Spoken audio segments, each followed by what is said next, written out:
Welcome to Founder Tactics, a podcast about entrepreneurs and the communities that have shaped their journey. I am your host, Julia Lucidi, and today's guest is Andrew Parker, the founder and CEO of Papa, a company he initially started to support his grandfather who needed companionship and support. Papa is a family on-demand platform that connects older adults and families with trained, vetted companions called Papa Pals for companionship, assistance with daily tasks, transportation, and light chores. Since then, the company has scaled to 10,000 cities and completed over 3 million in-home visits by their 35,000 Papa Pals nationwide. Andrew raised $240 million for Papa and has scaled it into the premier in-home solution for older adults and families.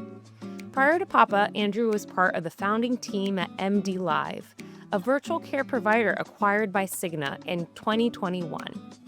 His contributions to healthcare innovation have earned him recognition as one of Fortune's 10 innovators shaping the future of health and one of Goldman Sachs' most exceptional entrepreneurs. Before we get started, don't forget to follow and subscribe to the podcast on whichever platform you're listening to us on now. It's a tremendous help as we continue to grow this community. Also, this podcast was recorded live at the Fort Lauderdale Tech Meetup. If you'd like to learn more about our community and join any of our in-person meetups, visit fortlauderdaletechmeetup.com. All right, let's jump in. So let's dive in. First of all, thank you for coming. Thank you for being willing to join us on a live podcast recording. I know it's a little different, but we're super excited to go into your story. I know I already shared a couple of details, but I think it would be cool just to hear from your perspective. What is Papa? How did this come about? Yeah, sure. Thank you for having me here. I'm really excited to be here. I am from Broward. My parents live like a mile from here. My brother's here. My wife's here. So very excited to be here. Papa was originally a personal need. My grandfather, who we called Papa, needed companionship. He needed assistance. He needed support. He needed rides. He didn't need bathing and toileting. He didn't need someone 40 hours a week. I mean, he needed me or my family members, but we were all busy like every one of us here. So I thought, what if we found Papa a pal? So it wasn't a business idea. I was with my cousin. We put up on Facebook, who wants to be a pal to my Papa? And it wasn't like a viral response or anything, but a few people replied. And eventually I connected him to this girl, Andrea. She was from Venezuela. My grandfather was from Argentina, even though I don't speak a word of Spanish. And I connected them. And the most amazing thing happened. My grandfather, that didn't like anything, was enjoying this experience with this person. So much so that as he got progressed into dementia and Alzheimer's, he stopped speaking English and had a better connection with her than me. And I think that gave me a big aha moment. If my grandpa needs this and my grandpa loves this, maybe the world will like it. When did you realize that this could actually be more than just a solution for your grandfather, more than even maybe a solution for like a small community, with something that could be a groundbreaking multi-million-dollar business? Well, to be honest, I'm a little bit crazy. I'm definitely optimistic, sometimes too optimistic, but you have to be optimistic to quit your job and start a company. And so when I started and I connected Andre, I'm like, wow, this could be something big. I built an app with it for 6 months while working, and I couldn't get one person to use it. I begged people. I put every single elevator, every single restaurant, every single time I went to the gym, I would ask people, and I couldn't get one person. But eventually I got this one woman, Olga. And Olga also loved it just as much as my grandpa. But I was still working. Every Tuesday, Olga would go get her hair done. I think she was getting it blow dried out. Sometimes I would do the visit. Sometimes my cousin would do the visit. Sometimes the pal that we got did the visit. There was no tech. It was my cell phone. There was an app, but it didn't work. So we ended up using my cell phone, text messages. And when I realized that, a second person really loved it and then a third person, I was still working. And I said, you know what? I read this thing in Y Combinator that said if you could get 100 people to really love something, it's better than 1 million people that download and shut it down. And I'm like, it's not 100, but it's 3. And for some reason, that was enough to convince me to quit my job and focus on it full time, which I know is a really hard decision for people. For me, it wasn't that hard of a decision. Transparently, I think I'm a little bit crazy. I'm very comfortable with that type of thing, and maybe I just ignored reality. And so when I started to do it full time, our first month we launched and we did $3,000 in revenue. But then our second month we did $6,000 in revenue. I'm like, geez, this is crazy. Our third month we did $12,000 in revenue. I'm like, we're going to be the next Uber. And I really felt it right then and there that this would be something really big. What was the launch? Like, what did you have an MVP, a minimum viable product, something really easy to hit the road with? We had this app that I built, but it only worked on the PAL side. And funny enough, we set it up because I thought it would be an interesting idea to make it like a Tinder for companionship for old people. You scroll through profiles and you could, sounds really way worse than in my head, it sounded like a good idea. But then I realized we didn't have enough pals. And I'm like, oh my God, we got to rebuild the app. We only have 2 pals. What are we going to do? I said, no. We're not going to rebuild the app. I put my entire life savings into this. We're just going to have one profile. It'll message me. And then I will call the 5 pals, give them the password, and they'll sign into it. So that is the most janky MVP of all time. The landing page, which I built on Squarespace, which I actually recently looked up. I'm still kind of proud of it. I made it myself. This is before AI. Nowadays anyone here could build a website in 30 seconds just by typing into a chat box. And at the time, I realized now that that was actually a superpower because I didn't actually know what I was doing, but everyone else knew worse than I did. And so I think my willingness to just test things and get out there and not be embarrassed was a benefit. And we went live with one landing page that said, Papa, we have pals, we help. I literally put it together myself over a weekend, using off-the-shelf pictures and pictures of my family, literally off the shelf. I literally took a photo of a picture of my grandpa because I didn't have a digital copy and put it onto the website. So it was minimum, barely viable, minimum product, I would call it. But people signed up. And I think that is pretty interesting. If you build something that is that bad and people still need it, I mean, this gave me a lot of confidence that this would be a big business. Were you posting it on Facebook or were you sharing it? At first it was Facebook and Google Ads, but Google Ads at the time was actually better. People were looking for rides and we provided rides. And so that was like the initial hook. Because a lot of people are not, at the time, definitely not looking up on Lonely or My Lonely Dad, or they may look up personal care. We didn't do that, which is bathing and toileting. And so I realized people were looking for rides to the airport, rides to the doctor, rides to the, funny enough, one of our biggest use cases was rides to the cruise ship port here in Fort Lauderdale, Miami. I'm like, maybe I should take this person. One time a pal we found out went on a cruise, which they're not supposed to do that, but oh wow, it was the health plan told us, and I'm like, are they going to be mad? So yeah, it was super minimum, and just day one, every single member loved the visits. And honestly, the thing that we've done the most right this entire time, we've done a lot wrong, and I'll talk about some of that today, is we find really nice people. Probably a lot of you could do it, maybe not all of you, maybe not interested. Maybe most of you seem pretty nice. Really nice people that are caring, that are mission oriented, and they paired with members and they showed up on time, and that's all you need to do. Show up on time and be nice. I mean, for a while, that alone was a very big part of our success.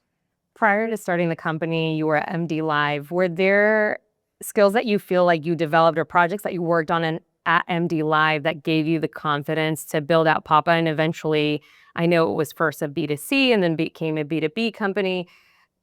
Did those skills and that experience prior to Papa prepare you for that in any way?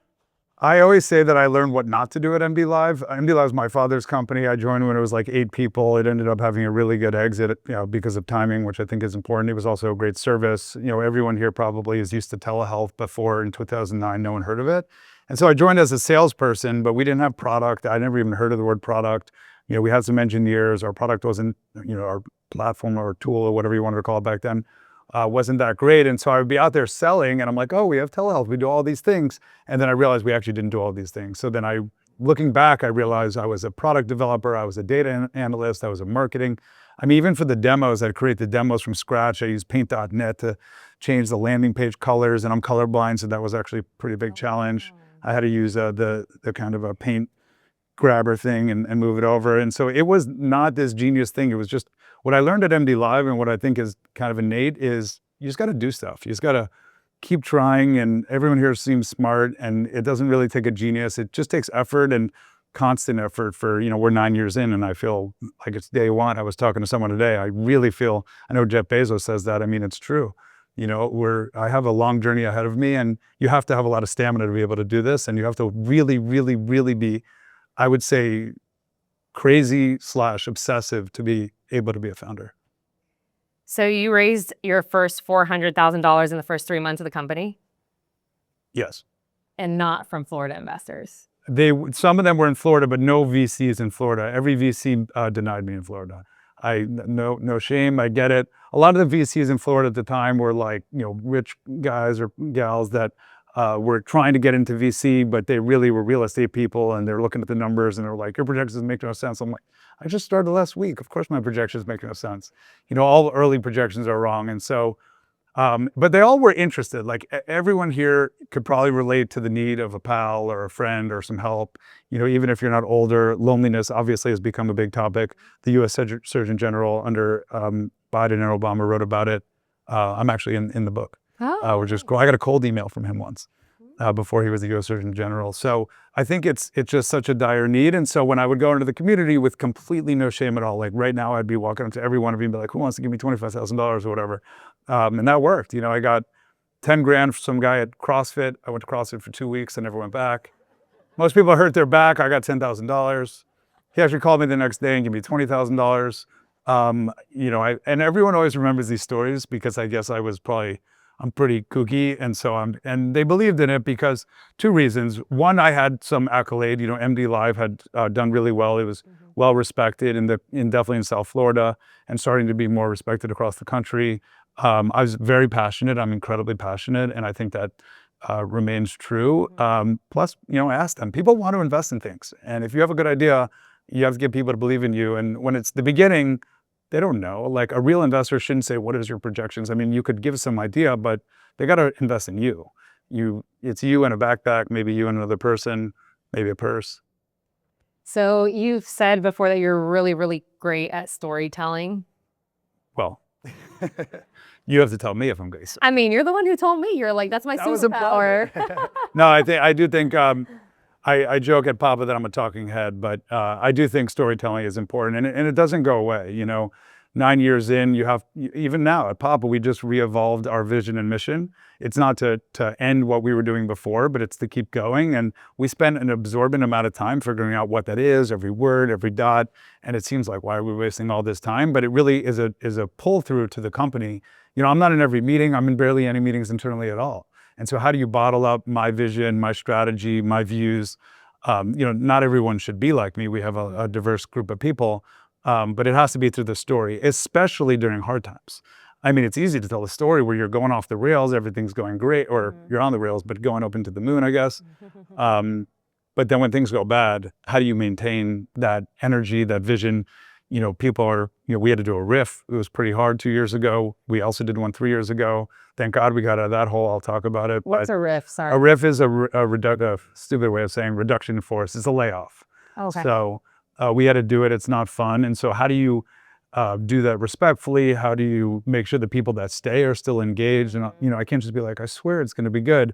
They have to believe it. And so I think a key element of being a founder and a CEO is the ability to storytell. And I think it's more important now than ever. I mean, you look at public companies, the ones that do the best have the best storytellers or the craziest ones at the top. Do you feel like that's what made the difference at the beginning? Like, did you have that kind of clarity about storytelling from the get-go? Yeah. I was a salesperson before, but I really wish in my heart, I feel like I'm a product strategy person or sometimes pretend to be on the marketing team, but the story is so critical. I mean, think about Papa. Most companies come up with a mission or vision. I mentioned the wording, but our mission vision is obvious. Everyone here could kind of say what it is. I don't have to tell you. Maybe you want to know the exact, comma or what have you. And so the fact that everyone could really innately understand that, and I'm explaining very openly all the time what's going good, what's going bad. I mean, every employee knows how much cash we have. They know, our margin. They know what's going wrong, and it's kind of scary to tell everyone everything. But we find that transparency as part of the story is critical. Before I go into building in public, because you're kind of segueing that way for me, I do want to ask you a little bit about fundraising. Maybe the audience will ask more about this, but you raised $240 million. In that process of fundraising, were there some key learnings, and was there like a specific raise that was most impactful to Papa? Probably the $20,000 my grandma gave me. Was the number one most important thing, because that kind of started everything from there. Hasn't been easier per se. Obviously, my grandma gave it to me pretty quick, but it started in the beginning applying to Y Combinator. Y Combinator, for those that may not know, I'm sure a lot of you know, is the premier incubator in America, the world. I never heard of Y Combinator. I said, why would I do? I don't know why I was so confident. I don't need Y Combinator. They're going to take all my equity and all these stupid things that I was thinking. But I applied. I figured I wouldn't get in, and I ignored it. MIT, Harvard people go there. I'm a state school kid. I'm a Broward boy. And so I just figured there's no way I'll get into it. So I kind of just wrote it off. And then about 2 weeks later, I'm waking up in the morning, I'm deleting my emails, and I'm like, oh my God, did I just delete something that said Y Combinator? I went in, this is the craziest story. It's like 5 a.m. I go into my delete box. Thank God I'm like super quick, but I'm also like paying attention. And I freak out. I call my co-founder, dude, we got an interview at Y Combinator. And so going to do that interview, going through that process was amazing. And then, ultimately getting the initial funding from them was amazing. The most fun fundraising I ever did by a long margin, and I wish I could experience this again, and I kind of got versions of it from the outside, but nothing was like this, was at the demo day of YC. This is just before COVID, about 2 years before, so it was kind of like the best time ever, or at least the end of the best time. You get on stage in front of 500 people, and there's $1 trillion in the room. And you get on stage for literally 90 seconds. You're like, I'm Andrew, we do this, we do that, we do this, thank you. And you walk off. And they have this, funny enough, like a Tinder app, but for investments. And we had 250 of the 400 people try to invest in Papa. Celebrities, famous VCs, every VC you've seen on YouTube. Gary Tan was one of them, and he reached out to me. Alexis Ohanian reached out to me.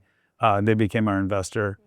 Funny enough, Ashton Kutcher also became our investor, who had really, really, really good advice that I wish I listened to him, and I ignored it. What was it? Well, he told me, you got to be really worried about press. And I'm like, well.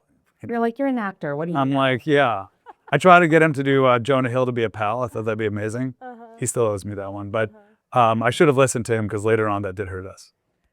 What did you most take away from Y Combinator? Like, what in that experience of being a part of that accelerator shaped the trajectory of Papa moving forward? Nothing is more powerful than momentum. Like nothing. And I'm actually like, you get it and it doesn't last forever. I mean, it could, but you're always looking for like the next hype cycle of your business. Like it's a big difference, and you feel it. And, some call it product market fit. You could call it different things, but momentum is the most important thing. So during YC, we set a goal day one to go from like 8,000 or 10,000, a month to 50,000. And we smashed the goal. We were the number one company revenue wise. And I actually went into these meetings and I'm like, these people in the room, this guy's solving longevity, this other guy's, developing robots, this other person's, AI before AI. I'm just helping old people. And what I realized is my superpower shined there, because the storytelling element was just something that no one else really had. And so I actually ended up becoming the like guide for other people at these meetings. And it was like a big honor for me, because, I at the time when I was in college, I didn't care about those things, but it's cool to go to Stanford. It's cool to go to MIT. Like it's cool to be really smart. But I realized that actually wasn't exactly what it meant to be smart, and everyone's smart in different ways. And I was able to see what shined for me. That's good. So let's talk a little bit about building in public. What does that mean? And what did that look like for Papa? So Papa, right out the gate, got crazy inbounds from the New York Times and Wall Street Journal. I mean, it really seemed ridiculous. Like, honestly, I'm like, how is this going so well? The New York Times reaching out to info@papa.com. Hey, we're the New York Times, we're an article. We're in this huge article. So we're feeling really good. All these VCs want to talk to us. We ultimately, over time, end up raising all that money. We raised from prominent VCs and some that are famous and more infamous than others, SoftBank and the Tigers of the world, during kind of the ZERP era, where it was easy to get money. It was not easy for us, I didn't think. My wife could attest to that, and me ruining our Italian trip that we were on, but sorry about that, baby. And then I realized that one of these news outlets had a vendetta with one of my VCs. And so for 2 years, they started to, every employee, hey, is Andrew doing something? They thought I was like Elizabeth Holmes. Like, is Andrew doing something evil? Are they hurting the pals? Are they hurting seniors? And they couldn't find anything. And they waited for 2 years until one disgruntled employee sent them a list of our complaints, which were required by the law, by government, because we work with insurance, to track every complaint. And so they took that and they were like, they have 1,000 complaints. And we had like 50,000 complaints. I mean, so they only got a small smidgen. But some of these complaints were like, the member, was angry, or the person smelled, or like half the time it was just craziness, or wrong, I guess, more appropriately. But that came out, and then there was an incident with a member that supposedly happened. And then we found out this was going to go on Bloomberg. and it came on Bloomberg, and it was just the worst headline ever. And then what was bad about it, even worse, was she didn't get any clicks because she was trying to get other people to write about it. No one in the industry in health tech would write about it because they said, we've met Andrew, we've met the Papa team, maybe there's some incidents or what have you, but they're doing everything they can to be right. But because she didn't get any clicks, which I guess is now a requirement, she was trying so hard, went as hard as calling Congress. Congress, they didn't indict us, but they practically did. We had to give them thousands and thousands of documents. And then, so that was terrible. It really affected our business, really affected our revenue as well. And our employees, it was like it was like we were in the highest high and then immediately to the lowest low. And it was very hard. I'm glad I didn't lose my hair, but I went gray. So is that what you meant by building public, that you were having like a lot of interviews with the press and you were giving those interviews? Because I think that means different things. Yeah. To different founders at different stages, right? Like it can be like constantly sharing about the progress and direction of the company. We were the whole time. Yeah. So sorry, I kind of glossed over it. So like started the New York Times, the Wall Street Journal, then we're putting out press releases. We're doing events. I'm on stage all the time. Okay. I'm at Emerge. I'm literally everywhere talking about everything. I'm super open. Hopefully you're going to experience that today. And so I think that was part of it. But the second part of building, we actually doubled down building in public afterwards. And most people would kind of cower, I think, or maybe make different decisions or try to fight it because it was wrong or whatever. But we actually just decided to own it and said, how do we make ourselves the safest, most trusted platform in the country? We brought in this like top level kind of trust and safety guy that invented it at like Uber and Airbnb, really amazing guy. We opened the books to him, we let him do everything. And then we publicly put out a press release and said, here's all of our findings. And then we later, 6 months, said, 2 months later, we said, here's what we're doing. And then 6 months later, here's the progress on our roadmap. And then 6 months later, we've now launched 30 plus trust and safety features. 99% of our visits 99.7% of our visits go without a safety incident, actually without a complaint. And so this bad thing that happened to us, which is kind of the beginning of us becoming more building in public, actually made us stronger as a company. And ultimately now we are the most safe company in the country, and no other company could say they do that compared to like a traditional home care. Looking back, what are some areas that you feel you guys made some big mistakes in? I talked about this with my partner because this one thing almost took Papa down. So first of all, I raised a lot of money, way more than I needed. Like the series, kind of did a series. I think my board's like, why don't we try to see if we do a series C? Did a series C pretty fast. And then like 6 months later, one of my board members is like, let's just ask a couple more funds again to see what's going on. And I'm glad that happened because if we didn't do that, Papa would have shut down during this moment. So I do wonder if the worst mistake we made was getting too famous. Because you could question if we could have done more safety. Of course we could have, but this person was looking for anything, to try to take us down. And so I think that was one of the biggest mistakes. The other biggest, it's interesting because it's a double-sided sword, because maybe if I didn't get so popular, maybe we wouldn't have got any clients. So that one's a little tough. I made a lot of mistakes on hiring. Hired way too much, way too fast, not, choosing the right people, choosing more based on like my human interaction exclusively versus, understanding their talent. We've stepped it up to a whole nother level.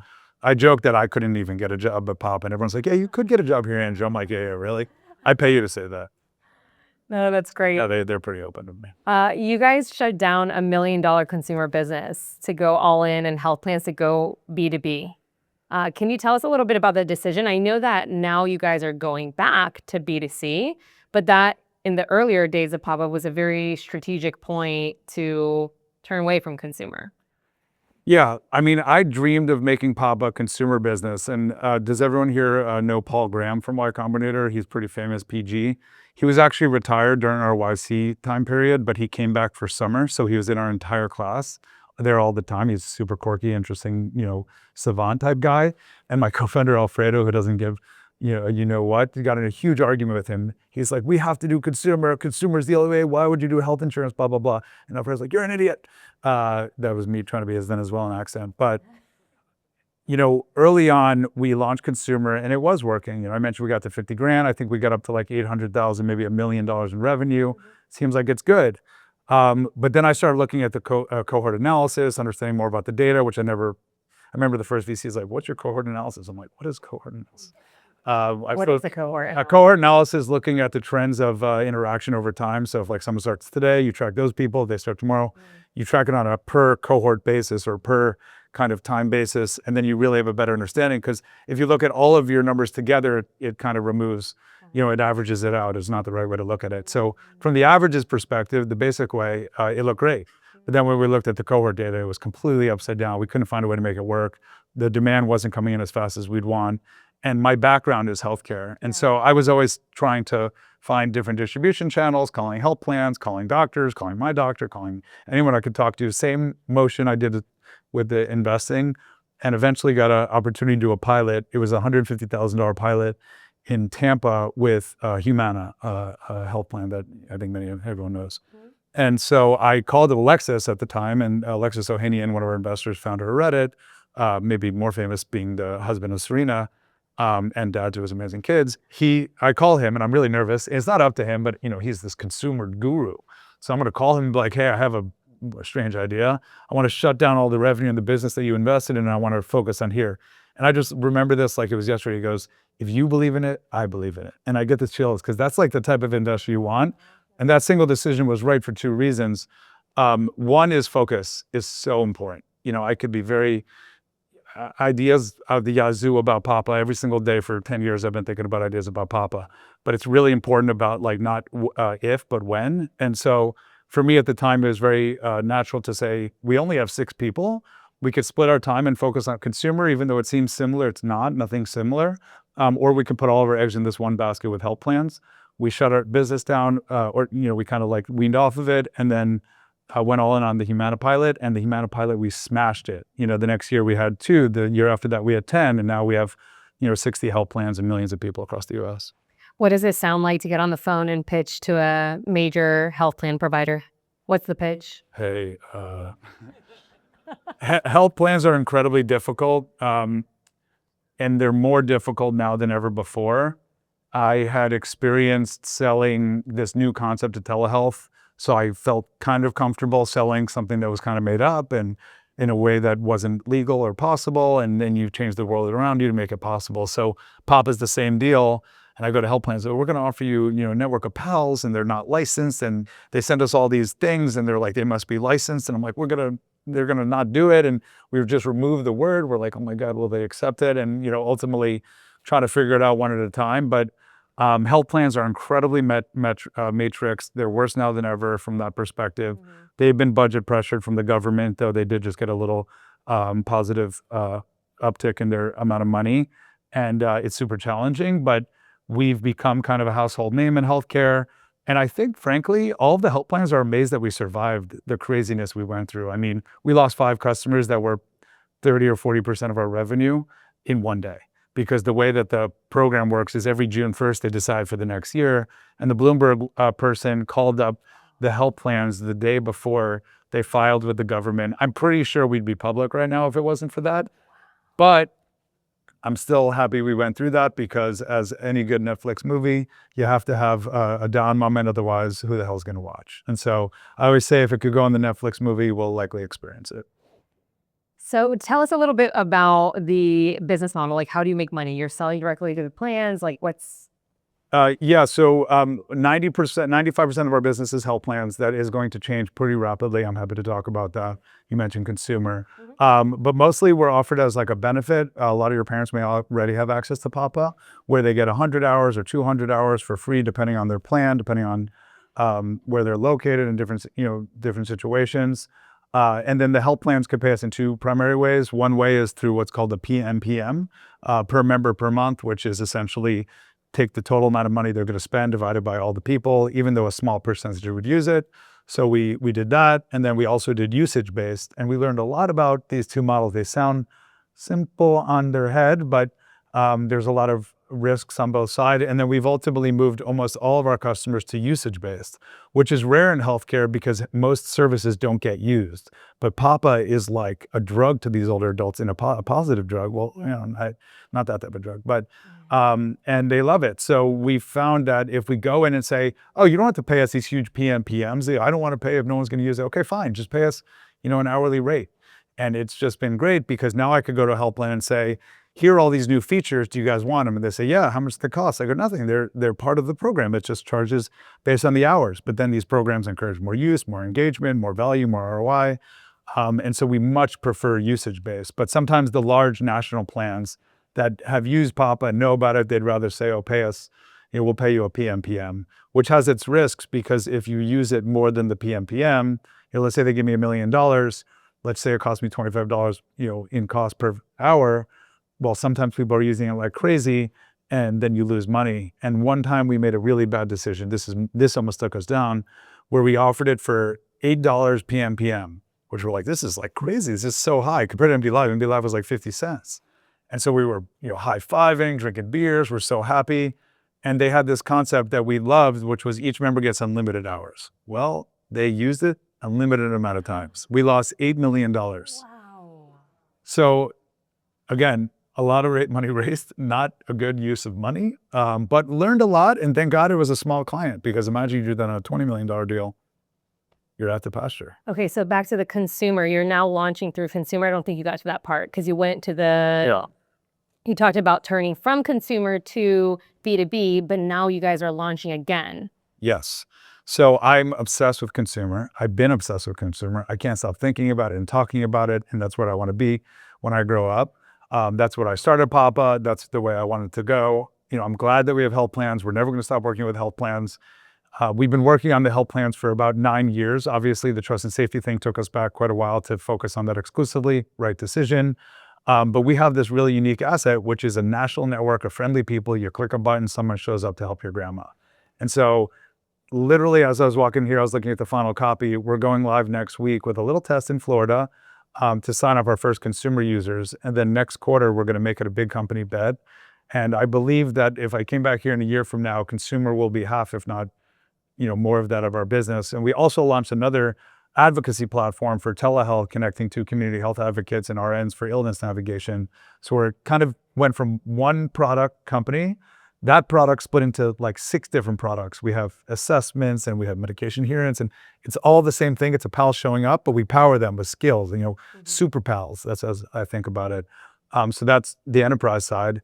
And then to make our pals available to consumers at probably $35 an hour, I think is amazing. And then you get like this Uber experience for your family. So we're setting up the landing page now. If you need any family members, check the website in a couple of days. Okay, that's good. I was going to ask what the pricing model was. So $35 an hour. We're going to test $35 an hour. I think that's less than we charge health plans. But we think that's a good price point. I want to get it down lower, but we also want to make sure we pay a fair wage. Yeah.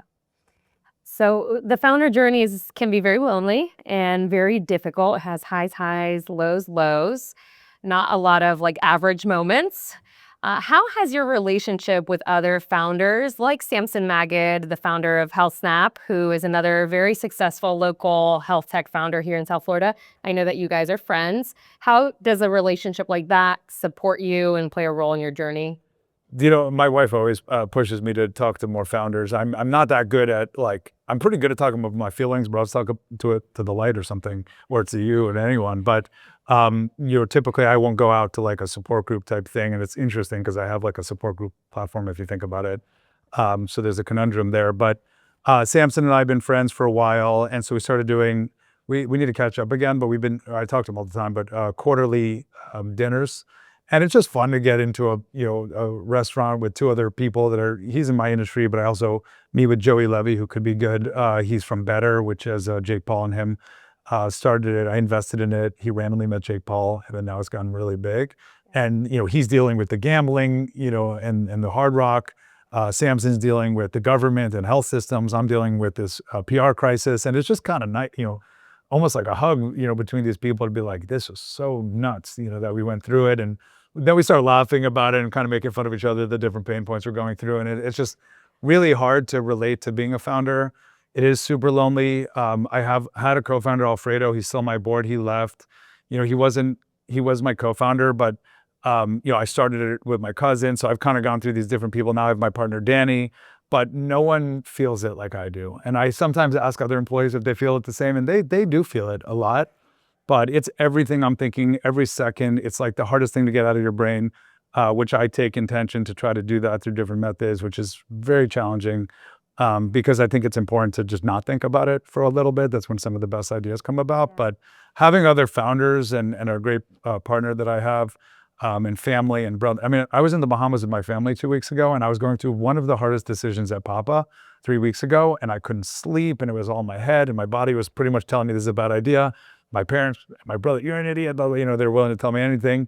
And thank God I listened to them. There's my little brother in the back, hey, Jordan, because I ended up going with the thing that I wasn't going to do, and they told me to do. And my dad's a founder, so that's helpful.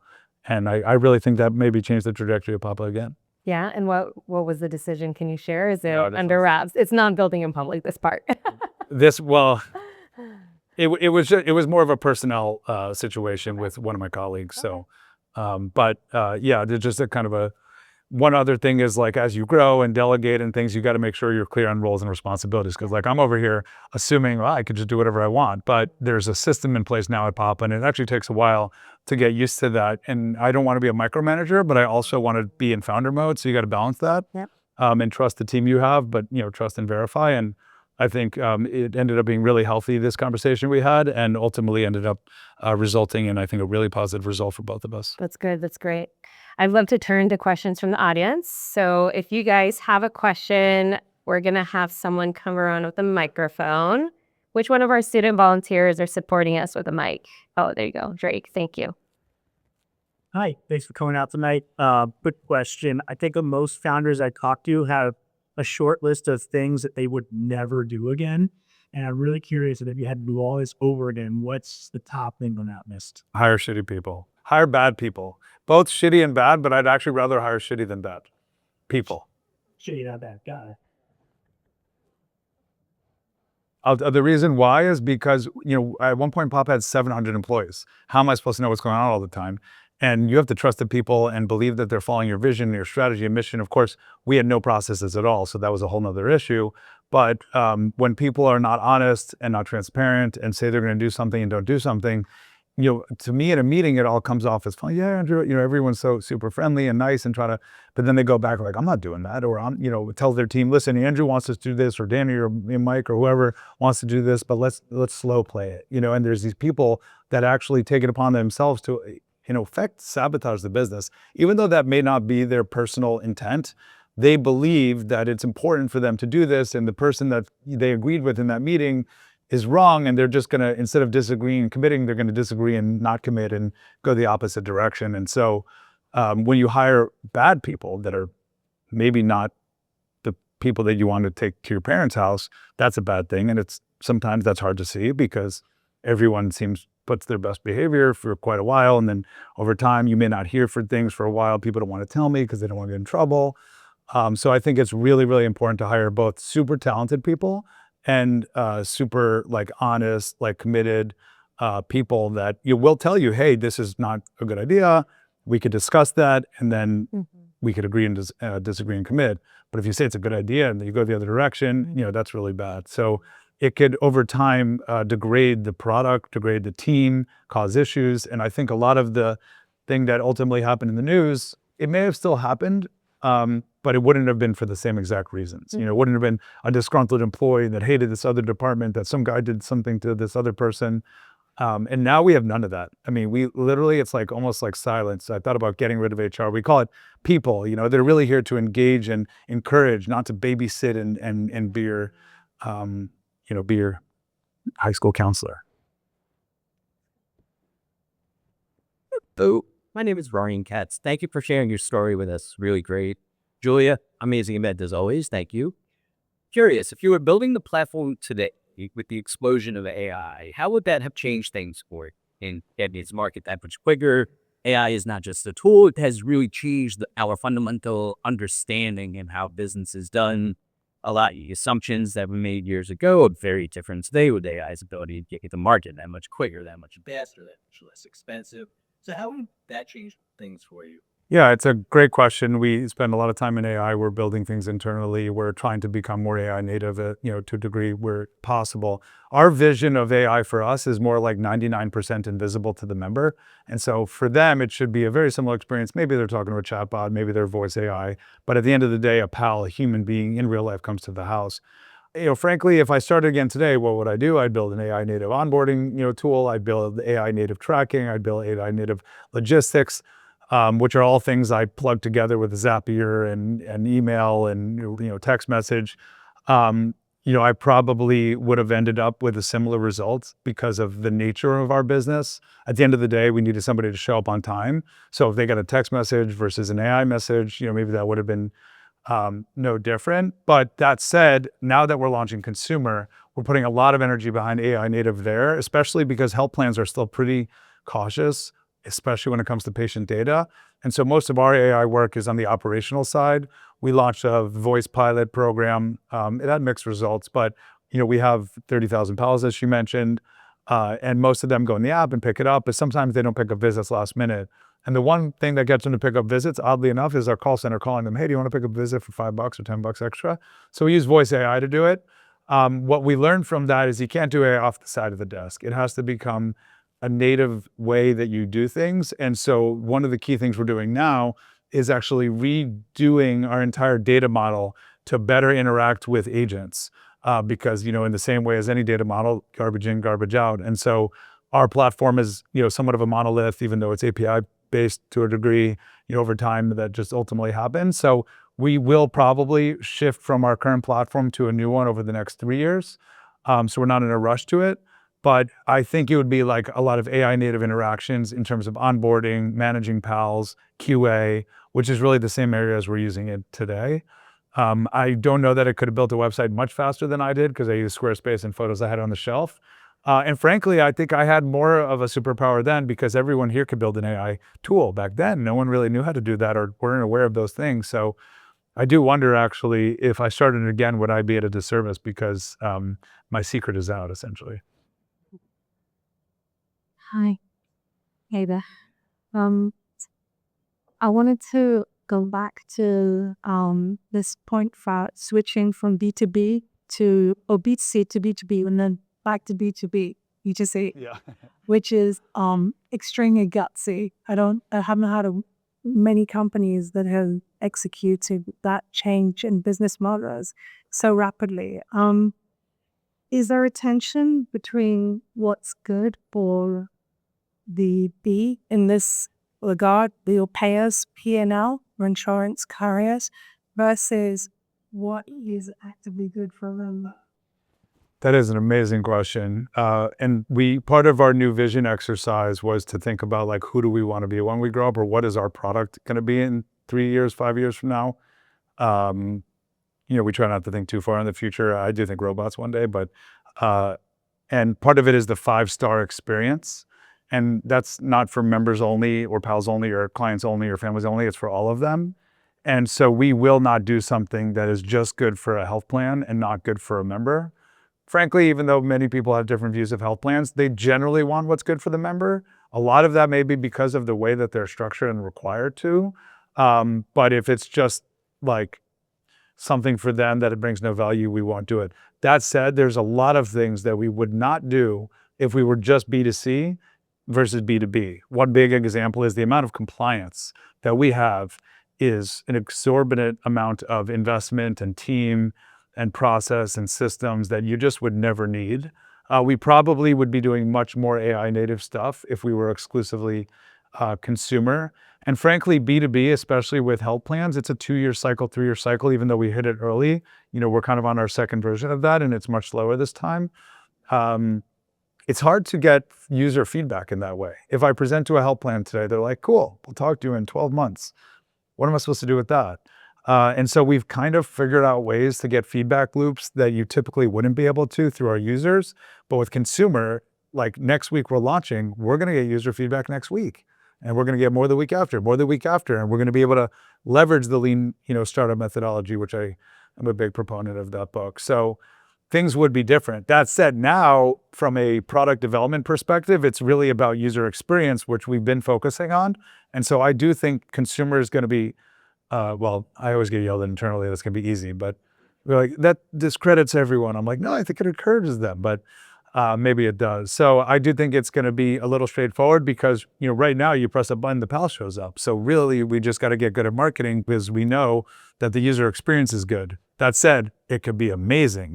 Brian Chesky talks about what's the 5-star experience, what's the 6-star experience, what's the 10-star experience, like Michael Jackson walking into the Airbnb with a bottle of champagne and fireworks. So we think about it, in a similar way. So how do we get better and better and better? And I'm excited about consumer because I think it will organically improve, obviously, the experience for our health plan members. But a health plan's not going to want to sign up for Papa more than they will if all of your 65-year-old parents or above call them and say, hey, we only want to join your plan if we have Papa. And so we get that a little bit, but it'd be a whole different ballgame. So I guess it's risky. I actually didn't think of it like that. I thought it was super exciting. But if you ask Danny, my partner, he would say, it's pretty risky. But it's good to have that balance of people at a team, because if everyone's like me, we would probably be building the craziest things that make no sense. Good evening, Andrew and Julie. What's up, man? This is one of my longtime friends. Hi, Andrew. It's nice to finally meet you in person. As a fellow, my name is Paulo. I'm a fellow founder in the HealthTech space, and I've been trying to work with community health workers and FQACs. I'm curious if it's a possibility that you're leveraging the PAL network to work with community health workers. What are your thoughts on that? Well, two things. Did you read my recent thing where we talk about the popabilities? That was a good one for my marketing team. I like that one. We launched Papa Plus, which is kind of all these capabilities wrapped into one complete solution. I don't want to say too much, but we are looking deeply into that space. Even though we're building in public, we got to build it before it goes public. But good to meet you. I can't believe we've never been in person.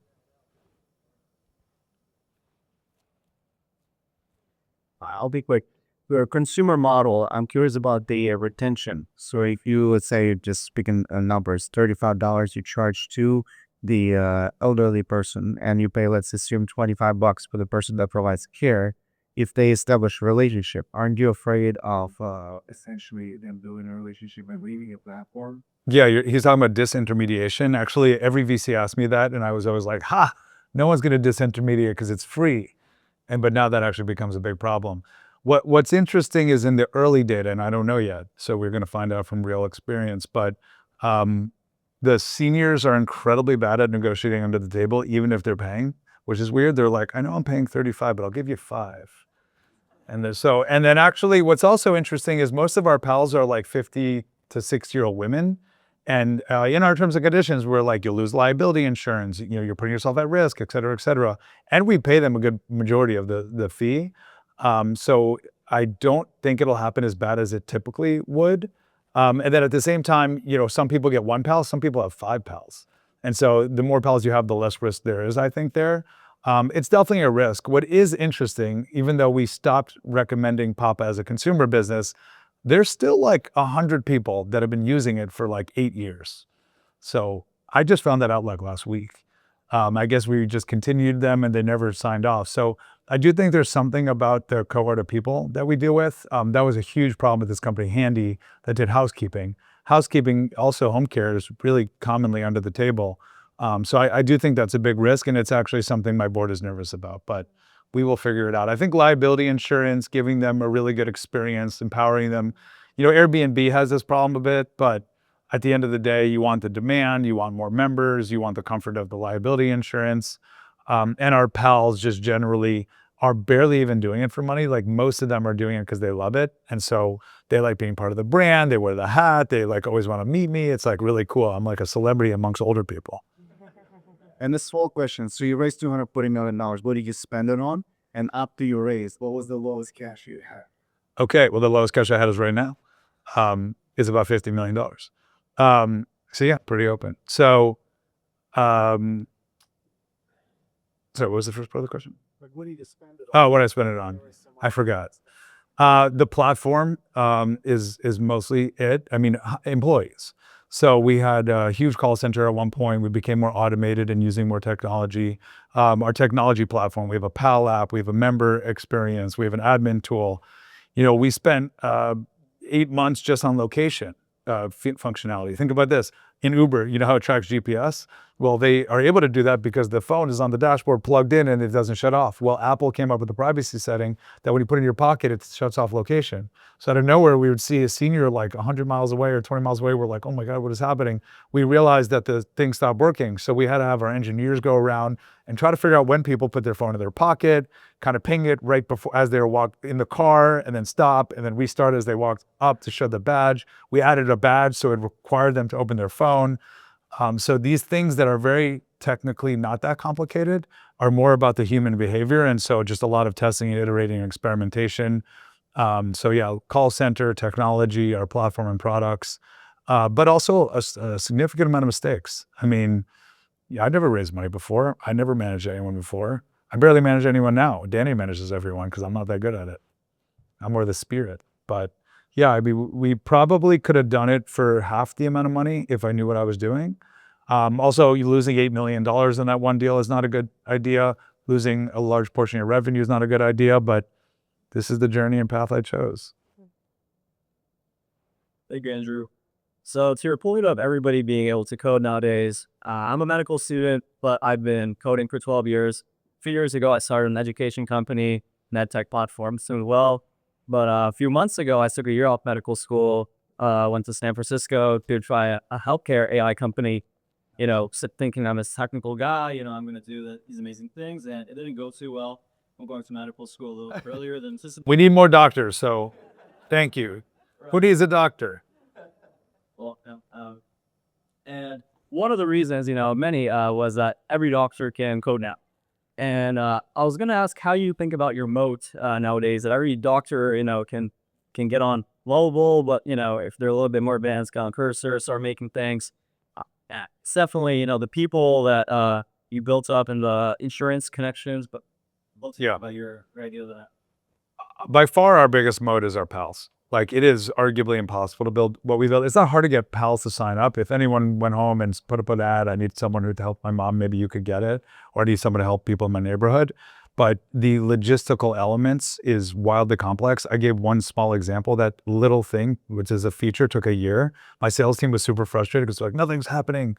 And they're like, the GPS is fine. I'm like, well, it's not fine. We don't know what's happening to people. And we want to be this really advanced platform. So like from a lovable, even, obviously if you use Cursor to build a full product, it is, $200 million invested into the platform. So even if half, $100 million invest into a platform, you can't really fake that. So I think capital and speed to doing that is one thing, but honestly, the biggest moat is our network of pals.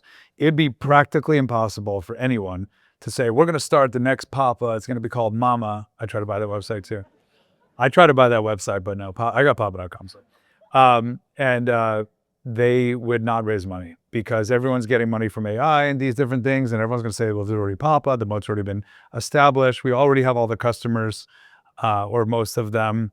There are other companies in our space that kind of have a version of it. It's more aggregating home care, but it's not the same thing. We have the only end-to-end companion care platform in the world, I believe, definitely in the country. So yeah, I think it's partially capital. And I think mostly the number one thing is the pals.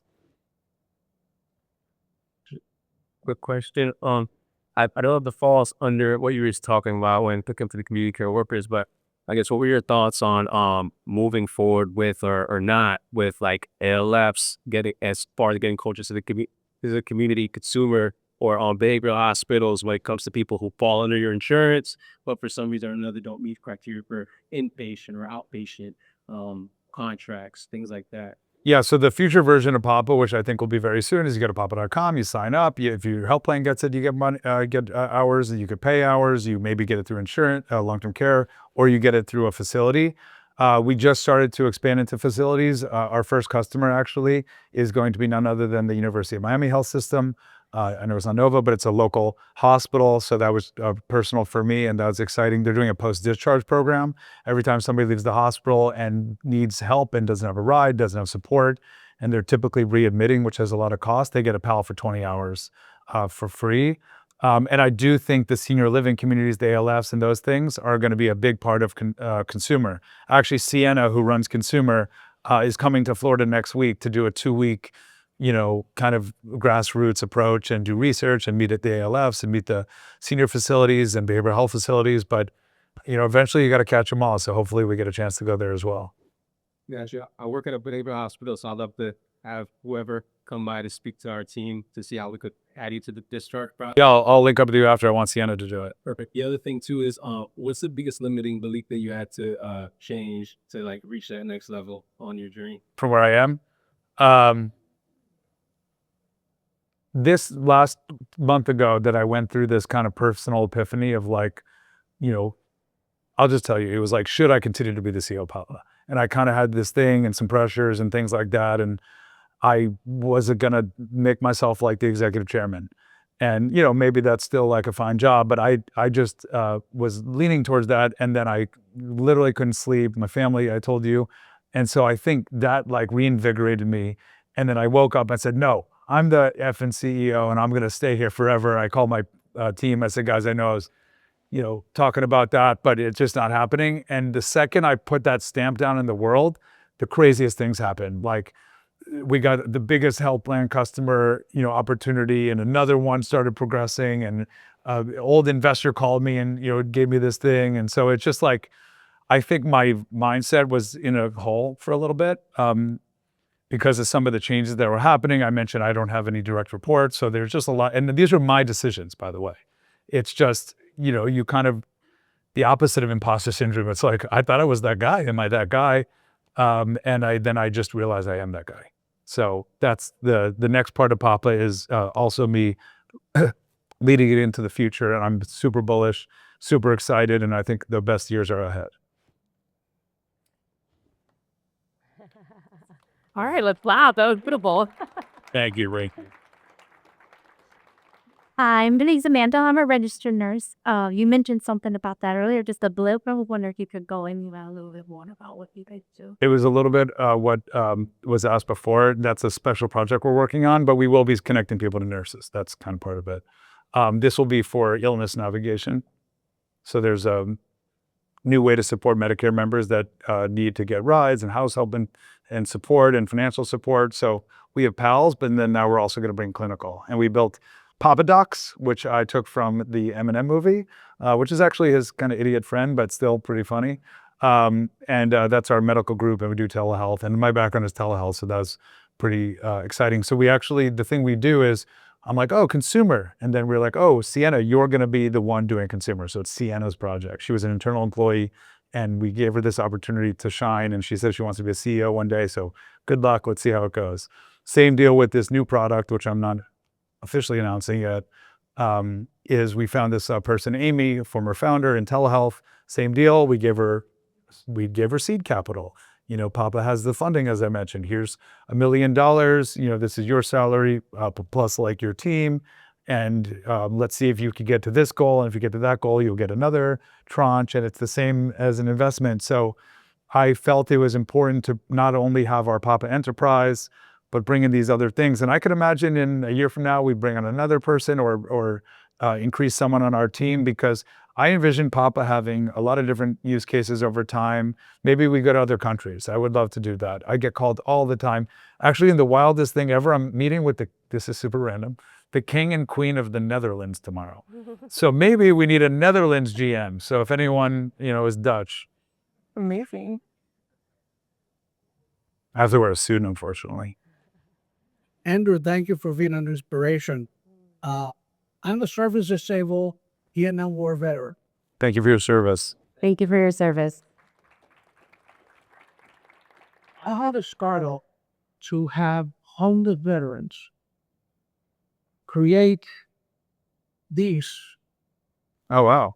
I have done this as a hobby all my life. I mean, I've 60 years of executive experience, and I've done many things, but this is my hobby.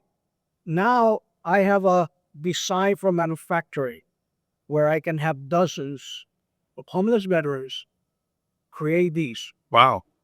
And this is want to disrupt or replace a market where luxury recognition awards are being given by the hundreds of thousands every year with no meaning, foreign-made, generic. These are saving homeless veterans. And with 22 suicides a day, we can save a couple. The armed forces are giving out 177,000 awards, luxury awards every year, and Fortune 1000 companies are giving out 180,000. My business plan is to have 4,000 of these manufactured right here in Broward and provide service to dozens of these various. Well, that's amazing. And thank you for everything you've done for this country, but also for the veterans that need support. We actually do a little bit with veterans, and we're trying to do more. My grandpa was actually a sculptor himself. And actually, after being an entrepreneur in construction, more of a GC, but for 30, 40 years, he retired on the day he turned 50, like the old school way, and he started sculpting. And he had hundreds of sculptures, and we gave them away to the local temple and churches and things. But really amazing what you're doing, and I think it'll definitely help people. So yeah, I appreciate that. Well, it's great. Hi. Oh, well, wonderful information. So, Julia, thank you so much for the invite. Andrew, thank you for your story. 2 questions real quick. So the first one is, I know that you mentioned earlier that you guys were growing really fast, really crazy, and I'm sure you made some mistakes along the way, right? So let's say that you could do what Back to the Future movie could do, right? If you could do that, what would you have done differently, knowing what you already know today? That's my first question. And my second question is, what would be your best advice for those who had or are having an idea, just like the idea of power? Yeah, so thank you. I do kind of think it'd be cool to go back to the future. But I guess just to answer the second question on the idea, my number one piece of advice is just do it. If you're really passionate about it, it doesn't matter what you do. I mean, I think the CEO of Coinbase said, and I think he took this from Paul Graham, like action produces results. Like we could spend a lot of time internally saying, should we do this? There's the data, more data, more data, more data. Just go out there and do it. And that's kind of what led to consumer. And if I could go back to the past, I guess, I actually do question whether shutting down consumer was a good idea. Even though it required focus, maybe it could have been okay. And then maybe we'd be more consumer, half consumer now. I actually think that's one decision I wonder if I made wrong. I don't feel regret about it. I always say, I don't believe in woulda, coulda, shoulda. So I try to think forward than not back. I actually recently read that if you think back, it's more about depression. And if you think forward, it's more about anxiety, which is actually interesting. Yeah. So I never think backwards. I always think forward. So if anything, I'll get some anxiety. That was another episode of Founder Tactics. Thank you so much for listening. If you'd like to get updates on new episodes, live recordings, and everything happening in our founder community, make sure to subscribe, follow, and rate the podcast. And also you can head to foundertactics.com to learn more about our work. See you next time.